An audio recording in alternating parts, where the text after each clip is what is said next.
महादेव के मस्तक पर आधा चंद्रमा क्यों दिखाई देता है, आइए जानते हैं। इस कथा में एक समय की बात है। भगवान महादेव और माता पार्वती घने जंगल में शांत भाव से विराजमान थे।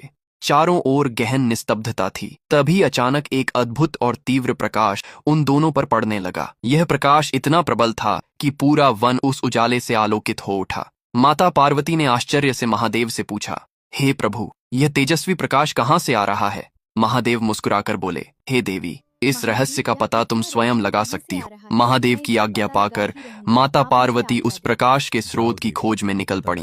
वे घने जंगलों को पार करती हुई एक ऊंचे पर्वत पर पहुंची। वहां उन्होंने देखा कि चंद्रदेव अपनी अद्भुत सुंदरता के गर्व में मग्न होकर नृत्य कर रहे थे और अपनी चांदनी चारों दिशाओं में फैला रहे थे। माता पार्वती ने गंभीर स्वर में पूछा, हे चंद्रदेव, तुम इस प्रकार अहंकार में डूबकर क्यों नृत्य कर रहे हो? चंद्रदेव हंसते हुए बोले, हे देवी, मेरी सुंदरता ऐसी है कि देवता और मनुष्य सभी मेरे तेज से मोहित होकर मूर्छित हो जाते हैं। मैं अपनी इस अद्वितीय शोभा से संपूर्ण सृष्टि को प्रभावित करता रहूंगा, मुझे कोई रोक नहीं सकता। इतना कहकर वह और अधिक तेजस्वी प्रकाश फैलाने लगे। उनकी चांदनी से देवता और प्राणी व्याकुल होकर माता पार्वती के पास आए और विनती करने लगे, हे माता, हमें इस तीव्र प्रकाश से बचाइए, हम अत्यंत कष्ट में हैं। ये सुनकर माता पार्वती को अत्यंत क्रोध आया।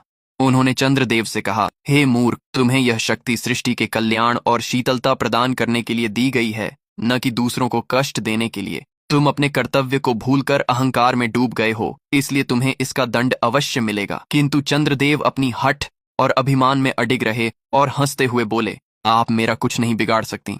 ये सुनते ही माता पार्वती ने अपनी दिव्य शक्ति से चंद्रदेव की समस्त आभा और प्रकाश को समाप्त कर दिया। देखते ही देखते चंद्रमा का उज्ज्वल स्वरूप काला पड़ गया और चारों ओर अंधकार छा गया। अब चंद्रदेव का अहंकार टूट चुका था। वे भयभीत होकर माता पार्वती के चरणों में गिर पड़े और विनती करने लगे, हे माता, मुझे क्षमा कर दीजिए, मेरी सुंदरता और शक्ति मुझे वापस दे दीजिए। उसी समय भगवान महादेव वहां प्रकट हुए।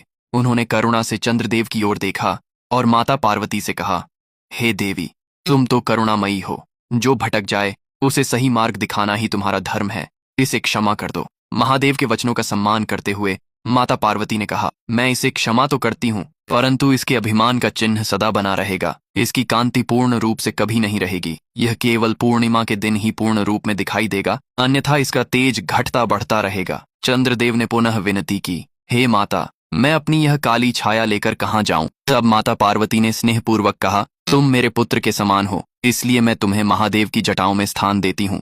वहीं से तुम आधे रूप में प्रकट होकर सृष्टि को शीतलता प्रदान करोगे। महादेव ने